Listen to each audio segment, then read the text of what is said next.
vertical asymptote and horizontal asymptote of a rational function. Vertical asymptote is the x value that creates a zero in the denominator of a rational function. So for example, think about the reciprocal function 1 over x. Remember that 1 over x.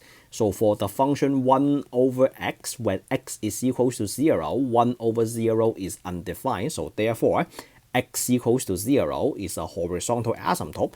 And then in all of my notes, for horizontal asymptote, I will just use VA for short. So every time I write vertical asymptote, I will just say VA. Horizontal asymptote, HA, compare the leading degree of numerator, which is, I would say, the top, and leading degree of the denominator, which is the bottom. So there are three cases. Because you have a rational function, you have a polynomial divided by another polynomial, so you will have to find the biggest degree of the numerator and then find the biggest degree of the denominator, and then you compare them. So there are three cases. The first case is when the leading degree of the top is less than the leading degree of the bottom. That means the numerator has a smaller leading degree compared to the denominator. In that case, y equals to 0 is the horizontal asymptote. I have a function for you. So for this function, let me just move this function to the left a little bit. So for this function, how about the vertical asymptote? The vertical asymptote, you have to factor the denominator. So this is a x plus 1 denominator. Use any factor technique you like. So that is equals to x plus 5 and then times x minus 6. Now, do we agree that when x is equals to negative 5, x equals to positive 6, we have a vertical asymptote? So x plus 5 and then times x minus 6 cannot be equal to 0. So therefore, x equals to negative 5 and then x equals to 6. They are vertical asymptote. All right. And then how about the horizontal asymptote? So what is the biggest degree you see in the numerator? So the biggest degree you see is n equals to 1, right? So this is the first power. And then the biggest degree you see in the denominator is 2. So n equals to 1 and then m is equals to 2. So the top is less than the bottom. So therefore, y equals to 0 is the horizontal asymptote. I know you want to see the graph. You can use decimal to sketch the graph, and then after I finish the other two cases, I show you the graph.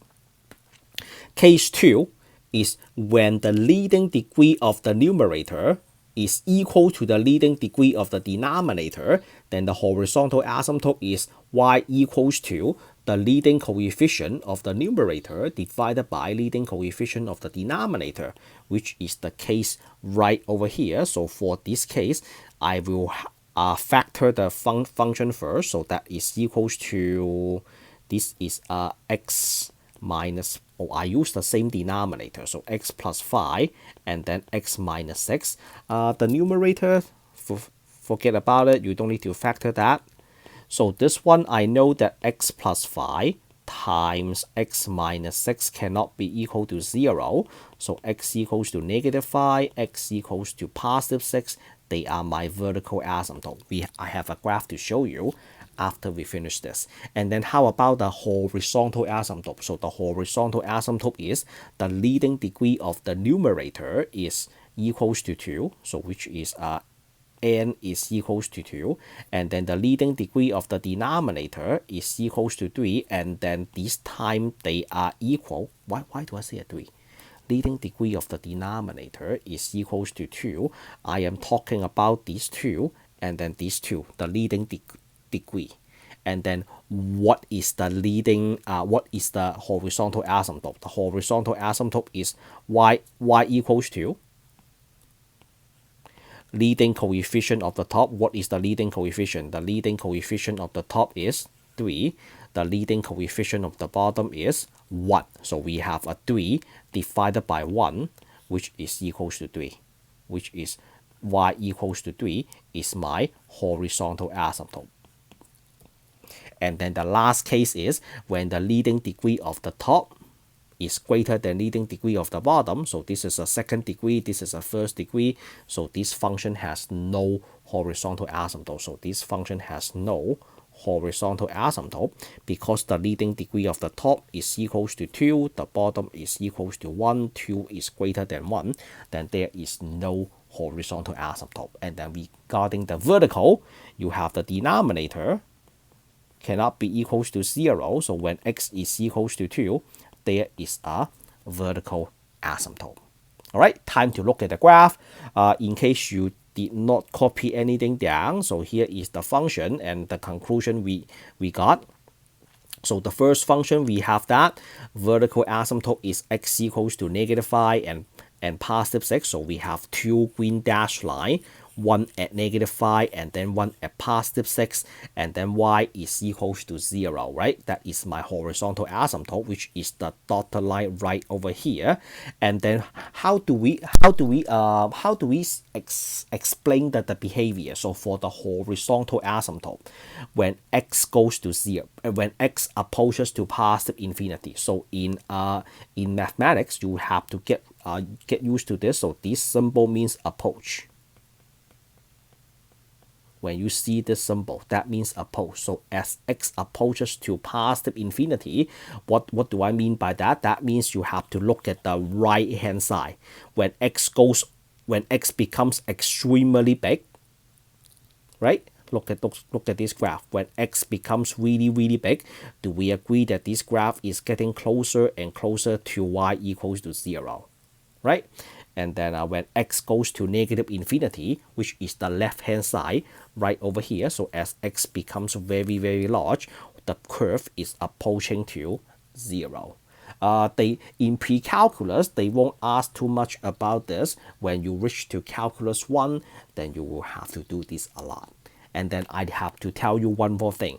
The horizontal asymptote affects the left end and right end behavior only. So let's write this down. Horizontal asymptote. I'm going to move this up to give myself more space. Horizontal asymptote affects the left end and right end only. Do you know why I say that?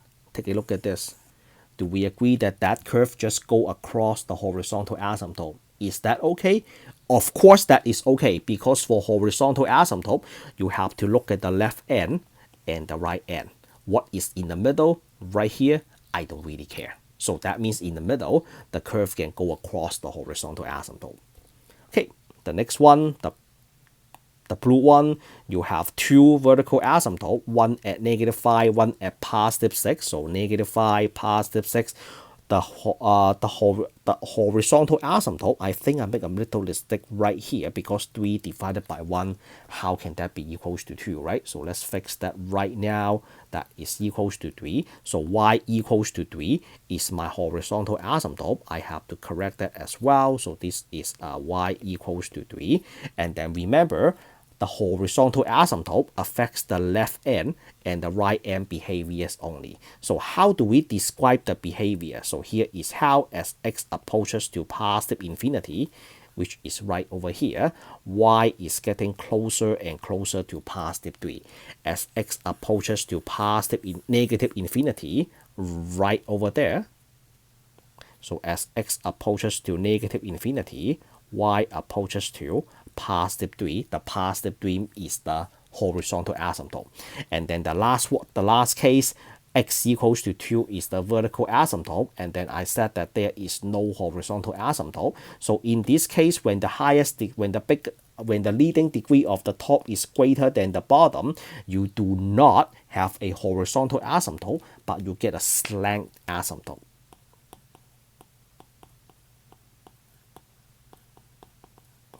You get a slant asymptote. You won't see that very often. For slant asymptote, we have to discuss that in a separate video. Alright, so that is the end of this video. If you like the way I explain vertical asymptote and horizontal asymptote, you think everything is clear, you can watch the video. So now you can just ditch the book. You don't need to waste your time reading the book. If that is true, give my video a like. Give my channel a subscribe. I truly explain everything you did. As always, meet you all in the next lesson. Signing out.